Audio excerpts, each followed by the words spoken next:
നമസ്കാരം. പ്രതാസു ടി വിയിലേക്ക് എല്ലാ കൂട്ടുകാർക്കും സ്വാഗതം. ഇന്ന് നമ്മൾ തയ്യാറാക്കാൻ പോകുന്നത് നേന്ത്രക്കായുടെ തൊണ്ടും ചെറുപയറും കൂടിയിട്ടുള്ള ഒരു തോരനാണ്.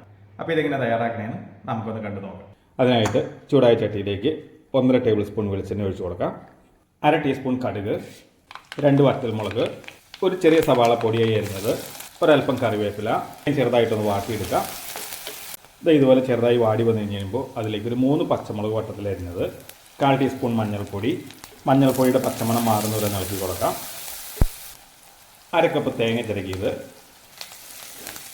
ഇനി അതിലേക്ക് 250 ഗ്രാം നേന്ത്രക്കായുടെ തൊണ്ട് ഇതുപോലെ ചെറുതായി അരിഞ്ഞത് ചേർക്കാം.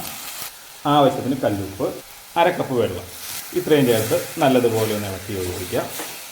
ഇനി ഇത് അടച്ചു വെച്ച് നല്ലതുപോലെ ഒന്ന് വേവിച്ചെടുക്കാം. ഇടയ്ക്കിതായി ഇതുപോലെ 1-2 വട്ടം ഒന്ന് ഇളക്കിയിട്ട് കൊടുക്കണേ. വീണ്ടും അടച്ചു വെച്ച് തന്നെ വേവിക്കാം. അപ്പോൾ നേന്ത്രക്കായുടെ തൊണ്ടൊക്കെ പകുതി കൂടുതൽ വേവായി വന്നിട്ടുണ്ട് കേട്ടോ.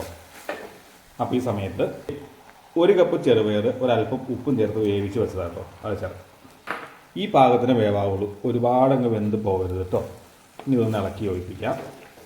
നമ്മുടെ പയർ ഇതായിട്ടൊന്ന് യോജിച്ച് വരുള്ളൂ 2 പ്രാവശ്യം ഒന്ന് ഇളക്കി കഴിയുമ്പോഴേ. ഇനി ഇത് അടച്ചു വെക്കണമെന്നില്ല കേട്ടോ, തുറന്ന് വെച്ച് ഇതിൻ്റെ വെള്ളമൊക്കെ ഒന്ന് വറ്റിച്ചെടുത്താൽ മതി. അപ്പോൾ നമ്മുടെ തോരൻ്റെ വെള്ളമൊക്കെ നന്നായിട്ട് വറ്റി വന്നിട്ടുണ്ട് കേട്ടോ. അപ്പോൾ ഈ സമയത്ത് ഇതിൻ്റെ ഉപ്പൊക്കെ പാകാണെന്ന് നോക്കാം കേട്ടോ.